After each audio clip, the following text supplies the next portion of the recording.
Hello! Today's stories come from r/IDontWorkHereLady. We've got 3 stories for you. First up, Ma'am, I'm American, like you.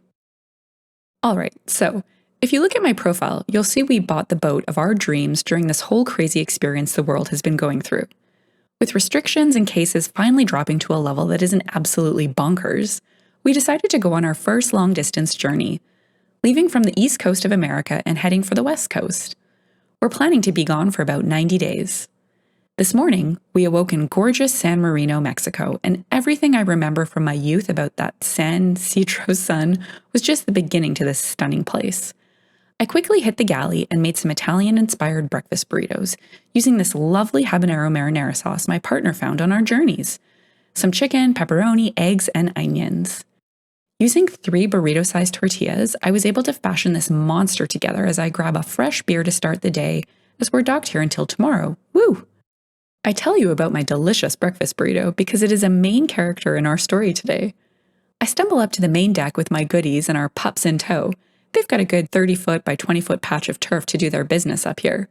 Standing there in my Crocs, obnoxiously bright swim trunks, and one of those oversized straw hats with the chin strap, I hear the song of my homeland. The American Karen going ballistic on what I think were dock workers. As I said, hangover. I'm not too sure as my Spanish isn't the best. Hopping onto the dock, I spot her in all of her glory, matching me in stature. As a 6'3", 260-pound man with a beard past his nips, this sends my childish brain right into wallflower mode, as nothing is better with a sloppy burrito than people watching.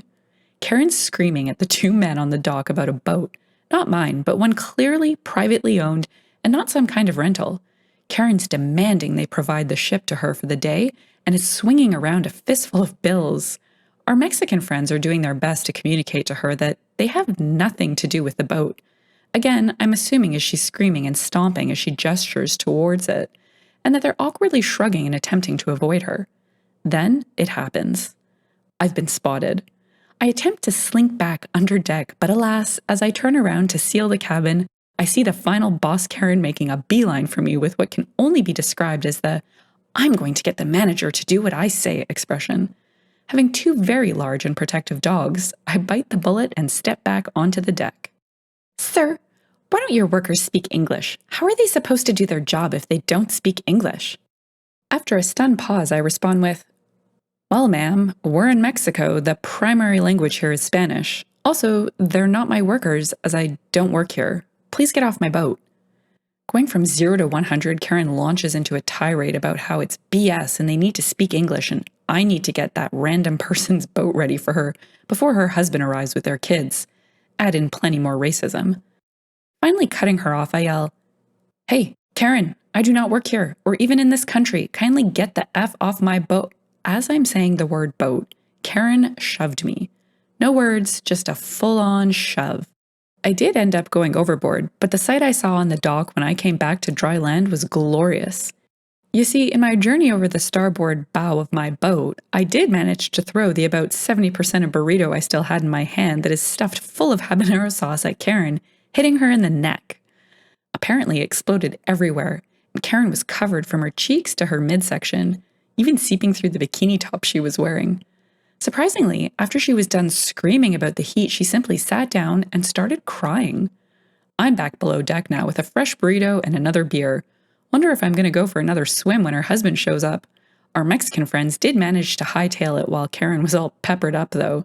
So all ended well. It's not often someone makes a Karen cry.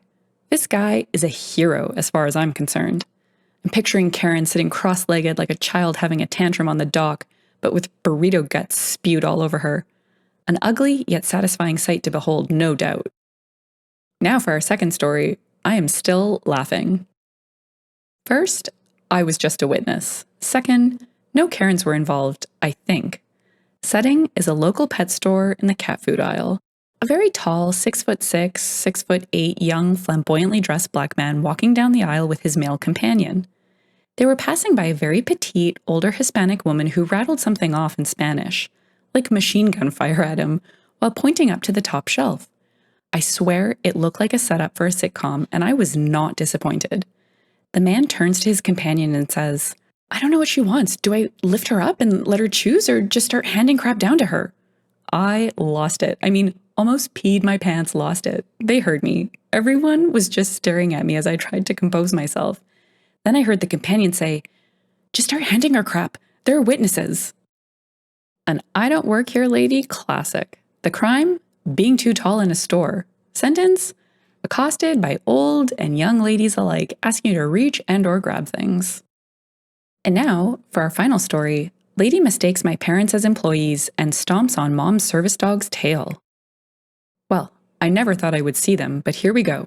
Mobile, English is first language. Come at me, Reddit. As a celebration to being fully poked, myself and my family decided we were going to go away for a week to go whale watching. Such a trip needs supplies, so my family heads to the market of Walls to get groceries and such. So to start, what we were wearing. My mother was wearing a blue dress with short sleeves, trimmed with white flower design and beige khakis. Oh yeah, she also has a service dog too, vest and all, a brace dog for those who are curious. My father was wearing a gray button-up shirt and black pants. Finally, I was wearing blue jeans and a green shirt that read, I'd make a Zelda pun, but I don't want to try and force it. Service dog, who I will shorten to Doggo, was wearing his service vest. When we entered the market of Walls, my mother and father went one way and I went the other way. I was to get things like sunscreen and stuff while my parents got the food. We were bringing our own food since the food there is super expensive. As such, this part is secondhand from my parents, but I will embellish with the classic Karen tropes. They were in the frozen food aisle picking out some burgers and sausages for our grills. They at first heard the classical, "Excuse me," when choosing between matzo burgers and barbecue sauce burgers. They had just ignored it, but my mother felt Doggo tugging at the leash, trying to get her attention. Not something he was trained to do, just really smart. Mom turned around and saw our Karen for this story. She was clearly confused by the blue dress and began asking my mom where something was in the aisles. Obviously, my mother said she didn't work there, and this set Karen off. My father heard the conflict and approached them, but the gray button-up shirt made Karen think he was a manager. I wish I could explain more, but as I said, this was secondhand.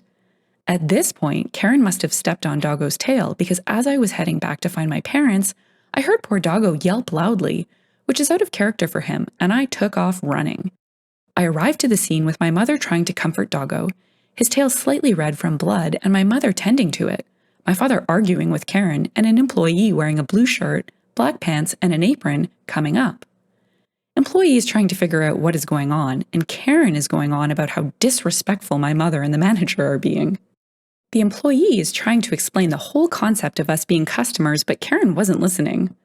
I took the employee's side and asked him to get the real manager and approached Karen. I should note, I run role-playing games, and through that have learned how to improvise.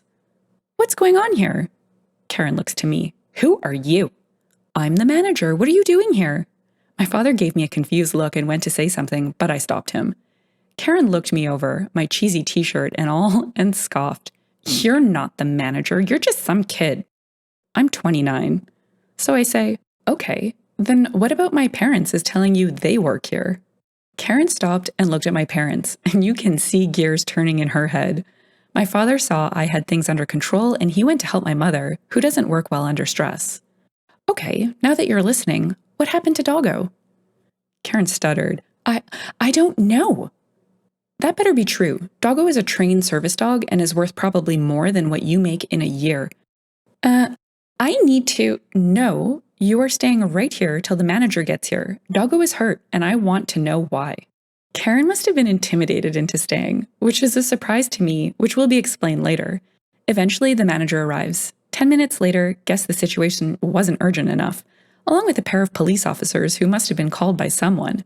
Karen tried to defend herself weakly, but all the breeze she had in her sails against my parents were gone. The manager came back and confirmed Karen stomped on Doggo's tail when Doggo got between my mom and Karen. He sat down in front of the two to stand his ground, but he wraps his tail to his side to keep it out of the way, meaning it looked like on camera Karen also kicked Doggo. I saw red, but let my parents take care of things. They pressed charges on Karen, and the manager paid for our groceries personally, telling us he apologizes and that he should have banned her earlier. When we got back to the van, I started crying. You see, something I neglected to say was I am not a confrontational person. Seeing Doggo hurt my mother, crying, and my dad about to deck Karen, I snapped and was actually scared of what I would do. If Karen didn't stand down, I was a bit afraid of what I might have done. Luckily, it didn't come to that. Mom is staying home with Doggo today while myself and my dad do some running around. She is still shaken up, and we would rather not add more stress to her. Thanks for reading, and sorry it's a bit messy. I just wanted to get this down. I needed to get this off my chest and felt writing about it would help. Court is hopefully going to be after the whale watching trip, but I haven't heard anything about it. Update. Holy frig, this blew up. I can't get to everything now, but we canceled everything tonight and Doggo is on the emergency vet. We'll update when more info comes to light, and thanks for the reassurance. Important update 1. Doggo is physically going to be okay. The vet said the scrape, as he described it, is shallow and should heal. Unfortunately, he will be committed to the cone of bravery when not on duty until it heals to make sure he doesn't make it worse. Mentally, well, have no update on that, but he seemed to be normal around family. I have work tomorrow, so I'll ask Mom how everything goes when she takes him out for work. As for charges on Karen, interference of service animal, willful injury of a service animal, animal abuse, assault, destruction of property, disrupting the peace, and more. She is facing upwards to 5 years in prison, minimum. Nothing official has been decided yet, however. The most important update. Doggo tax, this photo was taken back in Christmas, since my mom won't let me take a picture with the cone of bravery. Also, Canadian. Final court proceedings update. Okay, I promised an update, and here it is. I was at work as it was my parents who pressed the charges, so all this information is secondhand. Karen was charged with animal cruelty, assault, assault of a service animal, interfering with a service animal, and a bunch of others. We are getting $6,000 in damages, and Karen is getting 6 years in prison. I don't have much information on this one. Karen is married to a Chad who threatened my parents in the courtroom. He is also charged now, but I have no details on that. I really hope they didn't procreate. Finally, Doggo is still capable of performing his duties. However, he is now skittish around people with high heels. Despite this, he performed his duties admirably despite the traumatic experience. He came out on the boat with us for whale watching. He got to say hello to a whale friend he met last year named Mocha, who followed her calf to come right over to the boat we were on and try to tip us over. Either way, it was an amazing trip, and Doggo is still the same Doggo he was before, just skittish around high heels. I don't know if whale tax is a thing, but here it is, pictures from our cruises. I can't believe a Karen is actually serving time. Doggo is clearly the victim in this story, poor little guy. OP really stepped up. Fake it till you make it, as they say. Her confidence is totally what drove the outcome of this story, and she should be super proud of herself, even if she was a little worried she was going to snap and lose it on Karen. Ultimately, in my opinion, the long-term effects on poor Doggo totally justified the sentence that this Karen received. Also, have to say I totally agree with OP. Hopefully, there aren't any spawns of this Karen and Chad. Who knows what else they might graduate to? Cutting lines, squeezing and bruising all the fruit, going into stores or restaurants a minute before close. Ugh, disgusting. If you've enjoyed the story and would like to hear more, consider liking, subscribing, and leaving a comment. Thanks, and bye for now.